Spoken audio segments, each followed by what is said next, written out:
అందరికీ నమస్తే. మనం ఈరోజు ఫ్రోజన్ షోల్డర్ గురించి మాట్లాడుకుందాం.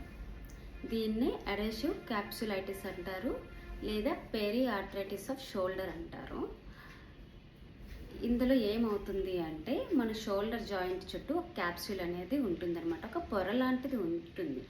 అది కొంచెం స్టిఫ్నెస్ గట్టిగా అయిపోవడం వల్ల మనకి షోల్డర్ జాయింట్ దగ్గర పెయిన్ అనేది వస్తుంది. మన మూమెంట్స్ అనేది తగ్గిపోతూ ఉంటాయి. అంటే 180 డిగ్రీల వరకు మన చేతిని అనేది ఎత్తలేమన్నమాట. మరి ఈ ఫ్రోజన్ షోల్డర్ ఎవరిలో ఎక్కువగా వస్తుంది, ఎవరిలో మనం చూస్తాము అంటే 40 సంవత్సరాలు పైబడిన వాళ్ళు మనం చూస్తాం యూజువల్లీ.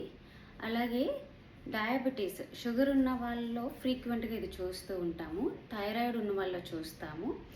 ఏదైనా ఒక సర్జరీ అయిందనుకోండి షోల్డర్కి, మనం కదపకన్నా కొన్ని రోజులు ఉంచేస్తాం కదా, అప్పుడు కూడా ఈ స్టిఫ్నెస్ అనేది మనం చూస్తూ ఉంటాం. ఆడవాళ్ళే ఎక్కువగా చూస్తూ ఉంటాం అన్నమాట. ఇది చూసే కామన్ లక్షణాలు ఏంటి, ఎలాంటి సిమ్టమ్స్ మనం చూస్తాము? షోల్డర్ పెయిన్ వస్తుంది, షోల్డర్ స్టిఫ్నెస్ అయిపోతుంది, మూమెంట్స్ చేయలేము, చెయ్యి పైకెత్తలేము కదా.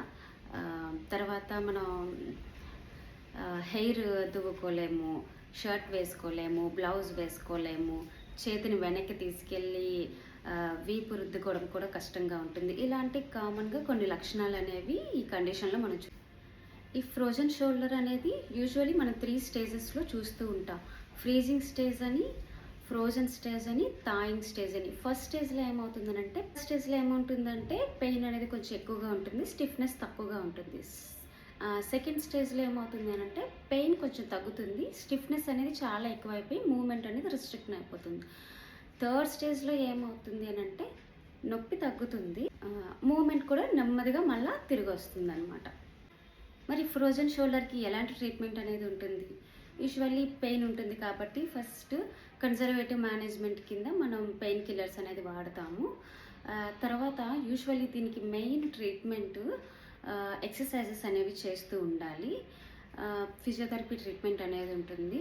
అందులో పెయిన్ తగ్గించడానికి మొడాలిటీస్ అనేవి ఉంటాయి.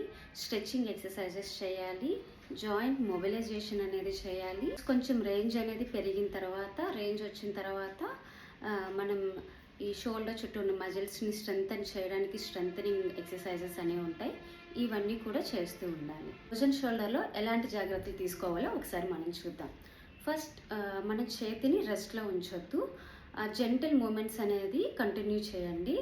అలాగే డాక్టర్ లేదా మీకు ఫిజియోథెరపిస్ట్ ప్రిస్క్రైబ్ చేసినటువంటి ఎక్సర్సైజెస్ మాత్రం కంటిన్యూ చేయండి. సివియర్ పెయిన్ వచ్చే వరకు వచ్చేలాగా ఎక్సర్సైజెస్ అనేవి చేయొద్దు. ఎక్సర్సైజెస్ చేసే ముందు వేడి నీళ్ళతో కాపడం కానీ, లేదు అంటే హాట్ బ్యాగ్ కానీ యూజ్ చేయండి.